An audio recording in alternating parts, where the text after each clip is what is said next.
一つの神様に対して二つのお社が用意されている神社は非常に珍しいですね。歴代皇室の御数形も厚く、国家の重大事には必ず上賀茂神社でご祈願している時代もあったそうです。神社。それは私たち日本人の生活にあまりにも身近に溶け込んでいる存在です。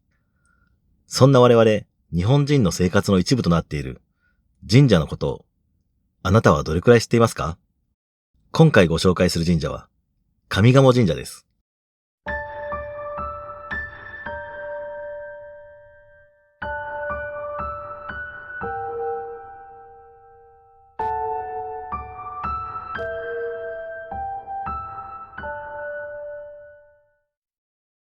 今回ご紹介する神社は上賀茂神社です。上賀茂神社という名前は通称で、本来の名前は鴨分雷神社と言います。下鴨神社と一緒に鴨社とも呼ばれています。ご祭神は神社の名の通り鴨分雷神です。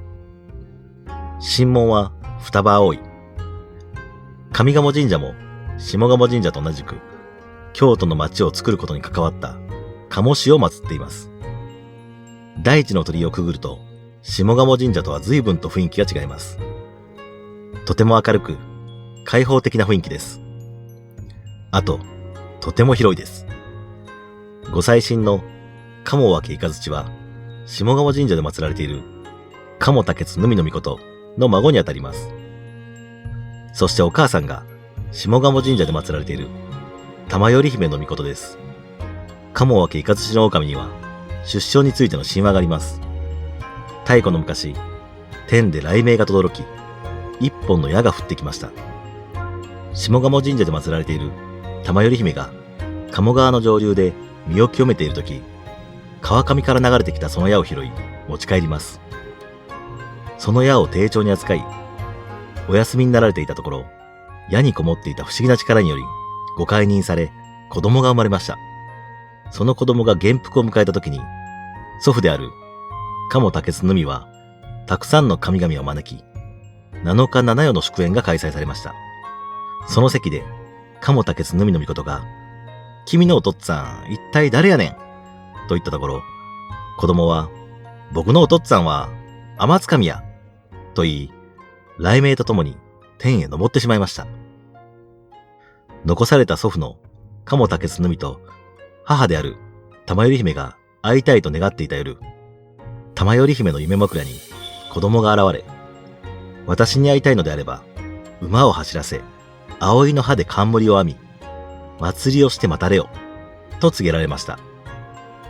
その神託によりお祭りをしたところ、上賀茂神社の北北西にある高山に降臨されました。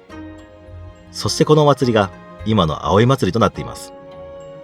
面白いですね。神話に沿ったお祭りです。そんな雷鳴とともに天へ昇った分雷神。上賀茂神社のご利益には、雷よけ、そして電気産業守護もあるんですよ。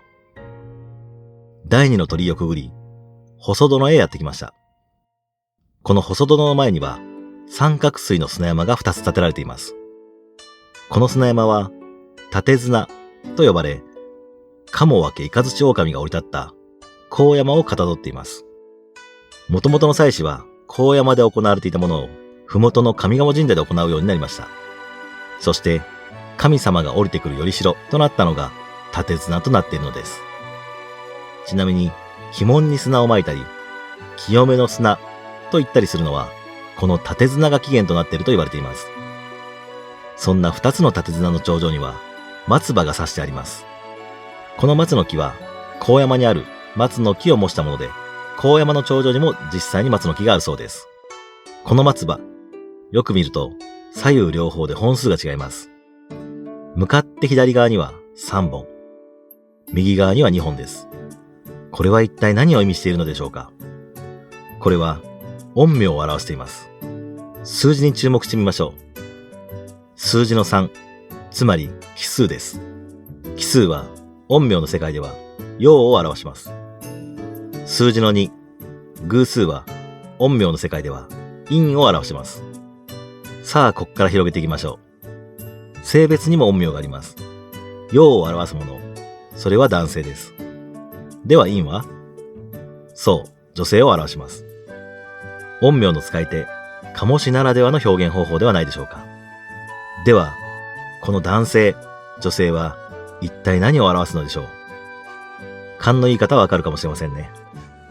この男女は、和家雷狼のおじいさん、つまり、鴨竹津海の御事、そして母である玉頼姫の御事、この二人を表しているのではないかと考えられます。下鴨神社には、この二柱が祀られています。正殿と東殿。正殿で祀られているのは、鴨竹津海の御事。そして、東殿で祀られているのは、玉頼姫の御事。位置している方向が一致しているのは、偶然ではないのかもしれませんよね。ここからわかる通り、立綱は神様の降りてくる頼代ですが、そこに降りてくる神様は、和家雷狼が戻ってくるのを待っていた、鴨竹津海の御事と、母である玉頼姫の御事であったという見方もできそうですね。一方で、この特徴的な立綱と、和家雷狼、電気の神様、平井神にも見えてきても不思議ではないですよね。広い上賀茂神社内には、陰陽石というものもありますよ。承継園というところにあります。僕は承継園というところに入った瞬間に、頭の右側がとてもズキズキしました。その時のことを思い出すとまた頭が痛くなりそうなので、話を戻しますね。上賀茂神社は立綱だけではありませんよ。全国の神社の6割が採用している建築方式である流れ造りのモデルになった神社だと言われています。流れ造りの屋根を横から見ると、ひらがなのへのようになっていて、手前の屋根が長い作りになっているのが特徴です。この理由は、お供え物が雨に濡れないようにするためだと言われています。さらに上賀茂神社の大変珍しいものとしては、権殿の存在です。神社は通常本殿が1箇所あるのですが、この上賀茂神社には、本殿に何かあった時に避難してもらう場所として、権殿が用意されているのです。一つの神様に対して、二つのお社が用意されている神社は非常に珍しいですね。また、本殿と権殿の扉には、さらに珍しいものがあります。なんと扉に、狛犬の絵が描かれているのです。本殿の前に狛犬がいる神社はたくさんありますが、扉に狛犬の絵が描かれている神社は見たことがありません。もちろん絵の手前には狛犬もいました。この扉に書かれている狛犬は影駒と言います。この影駒が書かれていることも理由があります。応仁の乱の時には、神職の方々も戦いへと駆り出されたそうです。そんな神職がいなくなった神社では、狛犬が神様のそばで見守るはずだったのですが、やんちゃな狛犬2匹は町へと繰り出したそうです。神様を守る狛犬がいなくなっては、神様も出て行ってしまうのでは、と考えた神職の方々は、夜に狛犬の影をかたどり、そして色をつけた。それが影駒がいる理由なのです。神様を見守るはずの狛犬が町へ行く。現実に狛犬が存在していた可能性も考えられますね。ロマンですね。この権殿と影駒は一般参拝では見ることができない場所にあります。特別参拝を申し込み、内庭へと入ることができた人しか見られない場所となっています。この内庭は写真撮影禁止となっています。ぜひ皆さんも立ち寄ってみてくださいね。特別参拝をした人には、御社殿屋根の古いヒノキの皮が含まれた清掛がいただけますよ。いくつも珍しいものがある上賀茂神社。鴨氏を祀っているだけでなく、実はもう一つ、重要な役目があって作られた神社なのです。あるものを守るためにこの場所に位置しているのです。ではそれは一体何なのか。それは平安京です。平安京の鬼門にあったのが上賀茂神社なのです。平安京を守るとは、平安京の長を守る。つまり、天皇家を守っていた存在だったのでしょうね。歴代皇室の御数形も厚く、国家の重大事には、必ず上賀茂神社でご祈願している時代もあったそうです。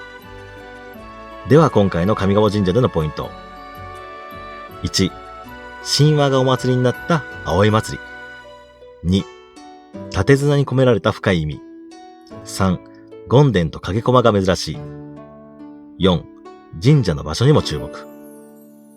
今回ご紹介した神社は、京都市の北区にある上賀茂神社についてでした。ご視聴ありがとうございました。